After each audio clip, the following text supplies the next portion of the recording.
तो देश म्हणजे ते हरीचे दास जन्म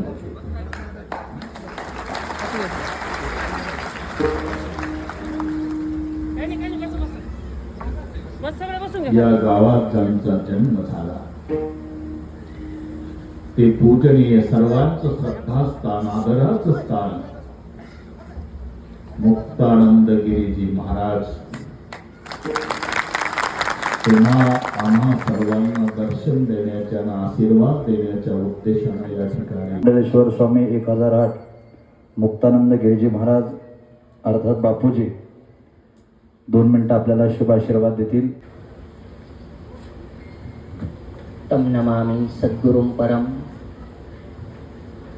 तन्मय मनः शिवसंकल्पमस्तु. जननी जन्मभूमिश्च स्वर्गादपि गरीयसी.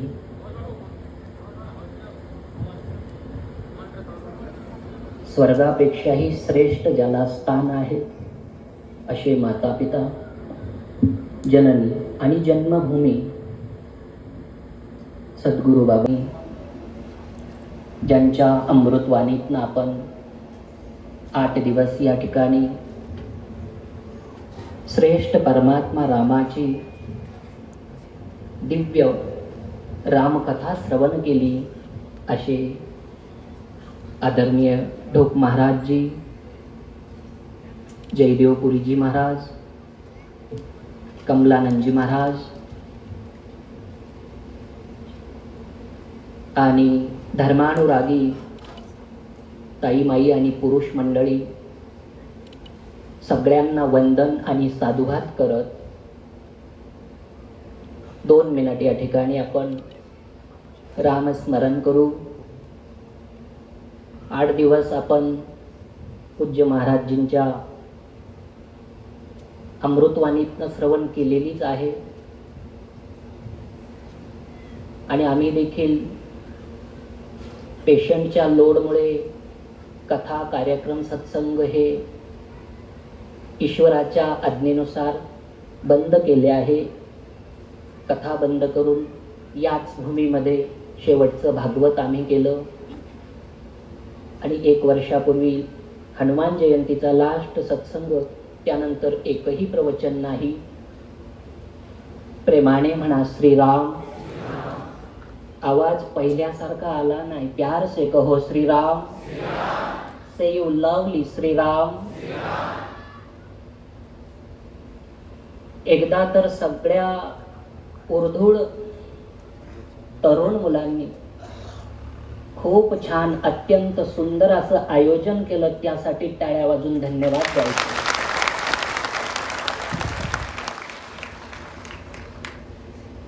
खूप लहानपणी महाराजांचं एक कीर्तन इथे रेडगाव आहेत, विक्रम सर काळे त्यांनी आयोजित केलेलं एक आठवतं. खूप लहान होतो आणि खूप वर्ष त्याला झाले, 30 पेक्षाही जास्त वर्ष. तेव्हा एक कीर्तन ऐकलेलं. तर त्यानंतर दुसऱ्यांदा समोर भेटण्याचा आजच पुन्हा योग आला जन्मभूमीमध्ये. तर परमात्मा राम अत्यंत श्रेष्ठ आहे. रमन्ते योगिनो यस्मिन्स राम. राम म्हणजे काय? योग्यांच्या हृदयामध्ये जो रममान होतो किंवा योगी ज्याच्या हृदयात रमतात त्याला राम म्हणतात. तसा अद्वैत सिद्धांत खूप महत्वाचा आहे. संपूर्ण परमात्मा स्वरूप एकच आहे. देव छोटे मोठे नाहीत. जोपर्यंत आपल्या मनामध्ये शैव वैष्णव अथवा शाक्त सौर हा देव छोटा मोठा हा भेद जोपर्यंत आपल्या मनात आहे तोपर्यंत निश्चित समजा की आपली अजून परमार्थाच्या बालवाडीत सुद्धा अर्ज दाखल झाला नाही. जेव्हा आपल्याला संपूर्ण परमात्मा राधा काय, कृष्ण काय, राम काय आणि शिव काय यांचं ऐक्य आपल्या हृदयामध्ये स्थापन होईल तर समजून घ्या ही परमार्थाची PhD लेवल आहे. प्रेमाने म्हणा श्रीराम. कारण जे जे भेटे भूत ते ते मानिजे भगवंत. सगळ्यात महत्वाची ओवी आहे, जिला आम्ही जीवनामध्ये सगळ्यात जास्त महत्व दिलं. ईश्वर आजही प्रगट होतो, प्रत्यक्ष दर्शन देतो, निश्चित देतो, पण त्याच्यासाठी ह्या ओवीचा आधार घेणं जरुरीचं आहे. चराचरात ईश्वर दिसणं जरुरीचं आहे. पण परमात्मा राम, त्यांची लीला, त्यांची करुणा हे खूप वेगळं आहे. आणि ज्याच्यामुळे रामेण सदृशो देवो न भूतो न भविष्यती, आनंद रामायणकारांना लिहावं लागलं. रामासारखा परमात्मा ना मागे झाला ना पुढे होईल. म्हणून खूप महत्वाचं आहे, खूप विशेष आहे, चमत्कारिक आहे. आपली चौथी पिढी, आपले आजोबा पंजोबा खास करून आपल्याला माहित नाही. आपल्या पंजोबाचं नाव कदाचित काहींना माहित असेल, पणजीचं नाव कदाचित माहित असेल, काहींना ते नावही माहिती नाही. चौथी पिढी आहे, फक्त चौथी, पाचवी तर सोडूनच द्या. परंतु देवांनो, जर चौथ्या पिढीचं सुद्धा चरित्र कसे होते, आपले पंजोबा चांगले की वाईट, दिसण्यास कसे काय, याची सुद्धा आपल्याला माहिती नाही, आपले सख्खे रक्ताचे असून. अरे मग ज्यांना 8,70,000 वर्ष झाले तरी सुद्धा आजही ज्या रामाची कथा चालू आहे या धर्तीवर, ते राम किती महान असेल याचा विचार करा. आज 8,70,000 वर्ष पूर्ण झाले परमात्म्याला. आणि भागवत एक आहे, शिवपुराण एक आहे, त्याला जोड एक लिंग पुराण आहे. महाभारत एक आहे, पण ह्या ब्रह्मांडामध्ये एकमात्र परमात्मा राम, ज्यांची 260 रामायण लिहिल्या गेली. लक्षात ठेवा, किती वाङ्मय आहे? 260. अजून जास्त शोधली असती तर अजूनही निघतील, पण 260 हे संशोधित आहे. त्यातले 90 रामायण आज भारतामध्ये उपलब्ध आहे. एक विशेष रामायण त्यामध्ये अजून जोडल्या गेलं असतं. सेतू बनवत असताना रामाला सगळ्यात जास्त जवळून ओळखणारे, नवे राम स्वरूप असणारे हनुमंतराया रात्रीच्या वेळी विश्राम न करता जमिनीवर आणि खडकांवर रामायण लिहित होते. आणि दिव्यात्मा असल्यामुळे रात्रीतनं रामायण लिहून टाकलं पूर्ण. अक्षरशः त्या ठिकाणी ते रामायण इतकं दिव्य होतं. पण स्वतः वाल्मिकी ऋषी तिथे प्रगट झाले आणि म्हटले, हनुमंता, हे ईश्वरा, हात जोडतो, भिक्षा मागतो मी काहीतरी, हे रामायण पुसून टाका, तुमचं रामायण ठेवू नका. म्हटले, ऋषीवर असं का? म्हटले, ब्रह्मांडात पहिलं रामायण राम अवतार होण्याच्या आधी मी लिहिलं, आदी कवी म्हणून मला ख्याती मिळाली. पण हनुमंता, तुझ्यासारखं श्रेष्ठ रामायण लिहिण्याची ताकद कुणातही नाहीये. आणि हे रामायण जर जगामध्ये आलं तर आधी कवी म्हणून माझं वाल्मिकी रामायण नष्ट होऊन जाईल. माझ्या प्रतिष्ठेसाठी मी भीक मागतो, तुमचं रामायण ठेवू नका. अक्षरशः वर्णन आहे की भगवान हनुमंताने आपलं रामायण त्या ठिकाणी अदृश्य करून टाकलं. इतके महान त्या ठिकाणी राम परमात्मा आहे की ज्यांच्यावर शेकडो वाङ्मय तयार झाले. इतके वर्ष झाले ज्यांचं नाव आजही नष्ट होत नाही. बिहारमध्ये कर्मनासा नदी आहे, तिच्यामध्ये स्नान केलं तर माणूस नरकाला जातो, म्हणून आजही त्या नदीमध्ये कुणी स्नान करत नाही. पण तीच कर्मनासा नदी थोड्या अंतरावर पुढे जाऊन गंगेला मिळते. गंगेत मात्र स्नान करून सगळे तृप्त होतात, उत्तम गतीला जातात. असं अत्यंत पापी जीव सुद्धा 3 वेळा नुसता दिवसभरात फक्त द्विअक्षरी परमात्मा, द्विअक्षरी राम इतकं जरी बोलला तर त्याची महिन्याची पाप नष्ट होऊन तो उत्तम गतीला जातो. ही ताकद राम नामात आहे देवांनो. प्रेमाने म्हणा Shriram. In the search of God we lost diamond. आपण सोन्याच्या लौकिक रूपी सोन्याच्या संशोधनामध्ये परमार्थ रूपी अलौकिक हिरा हरवून टाकला. हिरा तर रामनामच आहे, परमात्म्याचं नामच आहे, आणि सोनं हे लौकिक आहे, संसार आहे, आणि संसारात आधीन झाल्याने ईश्वराला विसरलो, आणि म्हणून प्रत्येक जीवाला मागच्या जन्माचं सुख आणि दुःख भोगावं लागतंय. आणि जीव विचारत फिरतोय, मी खूप चांगला आहे, पण माझ्या वाट्याला असं का आलं? आपण ह्या जन्मी चांगले आहोत, पण मागील जन्माचे कचरा फेडल कोण, भोगल कोण? कारण सगळं पाठीमागून आलेलं आहे, सगळं भाग्य मागचं आहे, त्यावरच आधारित आहे सगळ्या गोष्टी. आणि त्याच्यासाठी दैव व्यपस्राय, मुक्ती व्यपस्राय, सत्वावजय हे 3 महामार्ग वेदांमध्ये सांगितले आहेत. तरण्यासाठी किंवा भौतिक रोग नष्ट करण्यासाठी त्रिविध मार्ग त्या ठिकाणी आहेत. देवांनो, प्रेमाने म्हणा श्रीराम. आणि म्हणून अशा ईश्वराच्या नामामध्ये आपण निश्चित रममान झालोच पाहिजे. तसं नाही झालं तर वेळ चालल्या जाती, आणि शेवटी मरताना अंतकालेच्या मामेवम, मरताना जी इच्छा वासना होईल ईश्वर ती पुरवतो. पण मरताना सुद्धा मनात तेच येतं जे आपण जीवनभर जगलो. म्हणून जीवनात जगताना नित्य नामस्मरण हे महत्वाचं आहे. निश्चिती कशाला म्हणतात? ईश्वर आहेच, ईश्वरावर निष्ठा नसली तर चालेल. काही म्हणतात देव नाहीये, काहींनी तर पुस्तकच लिहिले गॉड इज डेड, देव मेला. अनेक गोष्टी आहे या भारतात, भारताच्या बाहेर. काही अडचण नाही, देव मानायचा नसेल नका मानू. स्वतः देव सांगतो नास्तिक आणि आस्तिक म्हणजे काय.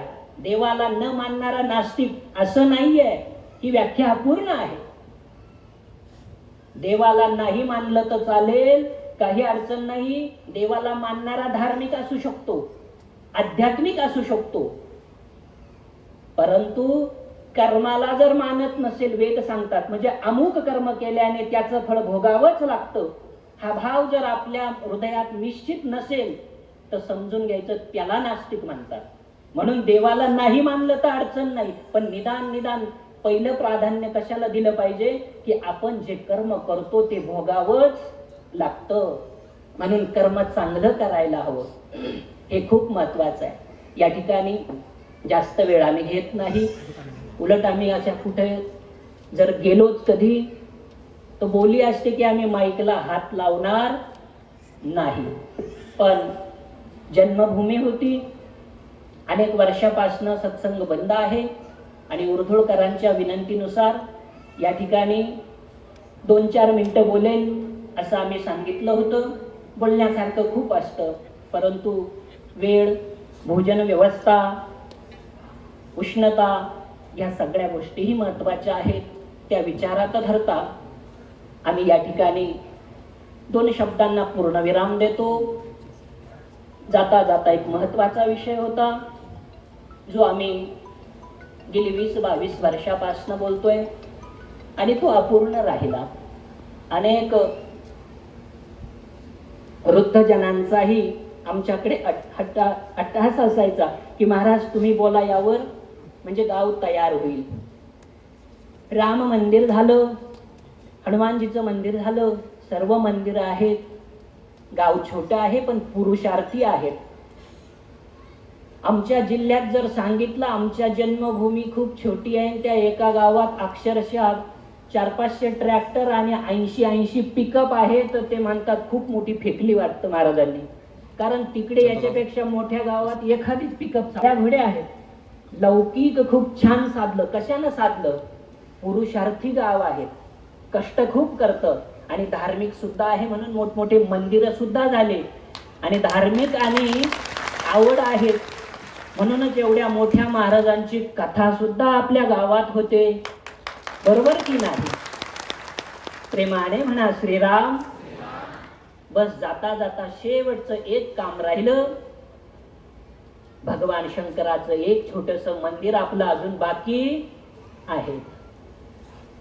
कारण काही गावं अतिभाग्यवान असतात, काही मध्यम भाग्यवान असतात, काहींना अजून कमी दर्जा असतो. शास्त्रामध्ये म्हटलंय ज्या गावामध्ये नदी वाहते आणि त्या नदीच्या किनारी भगवान शंकराचं शिवालय असेल तर त्या गावाचं अति विशेष भाग्य म्हटलेलं आहे. दोन पैकी एक गोष्ट आपल्या गावामध्ये असली पाहिजे.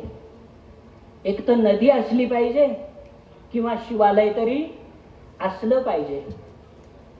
मग आता नदी पण नाहीये आणि शिवालय पण नाहीये. मग एक भाग्य आपल्याला नशिबाने नाही मिळालं. कारण नदी आणता येईल का कुठून आपल्याला? नदी बनवता येईल का? नाही. पण मात्र मंदिर आपण बनवून आपलं एक भाग्य आपण वाढवू शकतो. म्हणून गावाच्या ईशान्य कोपऱ्यामध्ये आम्हाला वाटतं थोडी जागा आहे. आम्ही बघितलं नाही पण पूर्वीचं थोडं लक्षात, म्हणजे ती चौफुली आहे तिचा पॉइंट. त्या ठिकाणी जर योग्य जागा तिथे असेल तर आम्हाला वाटतं एक शिवालय त्या ठिकाणी गावाने बांधावं. गावाच्या ईशान्येमध्ये भगवान शंकराचं स्थान असणं अत्यंत शुभफलदायी आहे. म्हणूनच वास्तुशास्त्रामध्ये ईशान्य कोपरा जो असतो तो भगवंतासाठी, देवपूजेसाठी असतो. भगवान शंकराचा हा वेदातील ईशान रूपाचा मंत्र त्याच कामासाठी आहे की ईशान रूप हे इतकं श्रेष्ठ आहे. प्रेमाने म्हणा श्रीराम. आणि देवघर ईशान्येत जर जागृत व्यवस्थित असेल तर संपूर्ण घर आणि लौकिक अलौकिक सुद्धा व्यवस्थित चालतं. अशी गावाची सुद्धा प्रगती. ईशान्येत जर शिवमंदिर असेल तर आत्यंतिक लौकिक अलौकिक पारलौकिक मदतीसाठी ते खूप भाग्याचं आहे. म्हणून त्या ठिकाणी मंदिर सगळ्यांनी बनवावं ही आमची आणि गावातल्या जुन्या, आज ते आपल्यामध्ये नाहीत, त्यांचं शरीर शांत झाले असे वृद्ध ते नावं सुद्धा आमच्या लक्षात आहे, ज्यांनी आमच्याकडे वारंवार विनंती केलेली. म्हणून त्या सगळ्यांची देखील इच्छा पूर्ण होईल. एकदा जेव्हाही कधी आपली इच्छा आणि आपली आर्थिक स्थिती योग्य वाटेल तेव्हा लवकरात लवकर त्या ठिकाणी मंदिर सुरू व्हावं या दिशेने वाटचाल करा.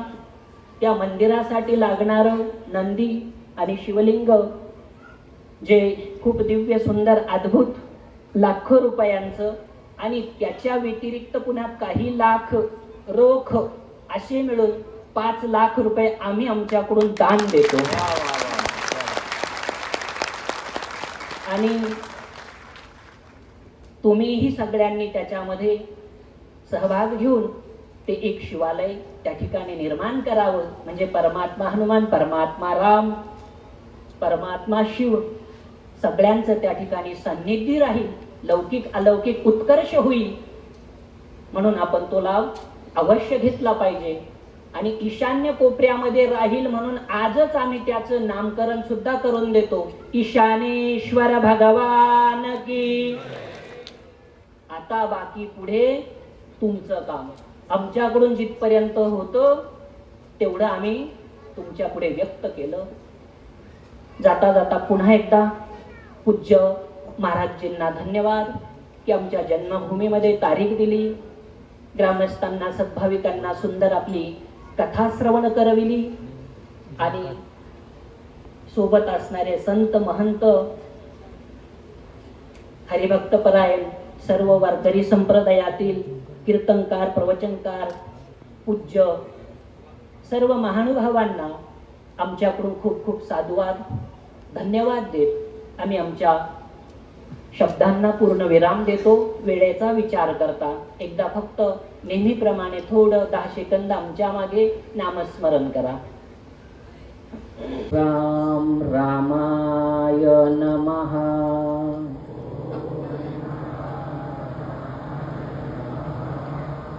ओम राम रामाय नमः.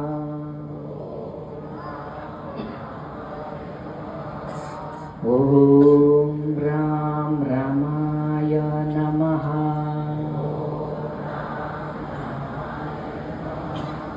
ओम हम हनुमते नमः. ओम हम हनुमते नमः. ओम हम हनुमते नमः. सद्गुरु जनार्दन स्वामी महाराज की, पिनाकेश्वर भगवान की, प्रभु श्री रामचंद्र भगवान की, हनुमान जी महाराज की. मोठ्याने म्हणा जय गोमाता, जय गोमाता, जय गोमाता.